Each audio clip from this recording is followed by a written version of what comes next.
ప్రపంచ ఆదివాసుల దినోత్సవ సందర్భంగా అట్లాగే రాఖీ పౌర్ణమి సందర్భంగా ఇటు ఆదివాసులకు అటు జిల్లా ప్రజలందరికీ సందర్భంగా శుభాకాంక్షలు శుభాభినందనలు తెలియజేస్తూ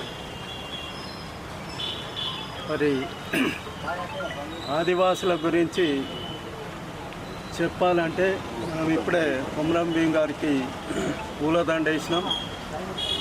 ఆదివాసుల హక్కులు బాధ్యతలు వాళ్ళ గురించి పోరాడిన వ్యక్తి కొమరం భీం. కొమరం భీం 22 అక్టోబర్ 1901లో ఆదిలాబాద్ జిల్లా ఆసిఫాబాద్ తాలూకా సంఖ్యపల్లి గ్రామంలో జన్మించిన వ్యక్తి. తర్వాత ఆయన వయసు 15 సంవత్సరాలు ఉండగానే వాళ్ళ ఫాదరు అటవీ శాఖ సిబ్బంది కాల్పుల్లో మరణించిన సంగతి తెలుసు. తర్వాత ఆయన కరిమేరా అటు వెళ్ళి స్థిరపడడం జరిగింది.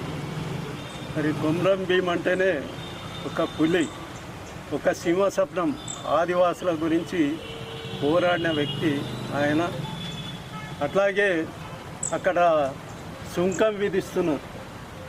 కాపల పశువులు ఎవరైతే కాస్తారో వాళ్ళకు కూడా అప్పుడున్న నైజాం ప్రభుత్వంను సుంకం విధిస్తే వాళ్ళ గురించి విరోచితంగా పోరాడిన వ్యక్తి కొమరం భీం. నైజాంను గడగడలాడించిన సింహస్వప్నం కొమరం భీం. కాబట్టి కొమరం భీం ఏదైతే ఈ ఆదివాసుల కోసం పోరాడిన వ్యక్తో మరి ఆయనను మట్టు పెట్టాలని అప్పటి గవర్నమెంట్ ఎదురు చూసి నమ్మక ద్రోహం చేసిన కుర్దు పటేల్ అని ఈయన స్నేహితుడుండే. ఆయన నమ్మక ద్రోహం చేసి కొమరం భీం స్థావరము చెప్తే అక్కడున్న సైనికులు వచ్చి ఆయనను హతమార్చడం జరిగింది. జోడేఘాట్ అక్కడ చనిపోవడం జరిగింది. మరి తర్వాత అతి చిన్న వయసులోనే 39 సంవత్సరాలు.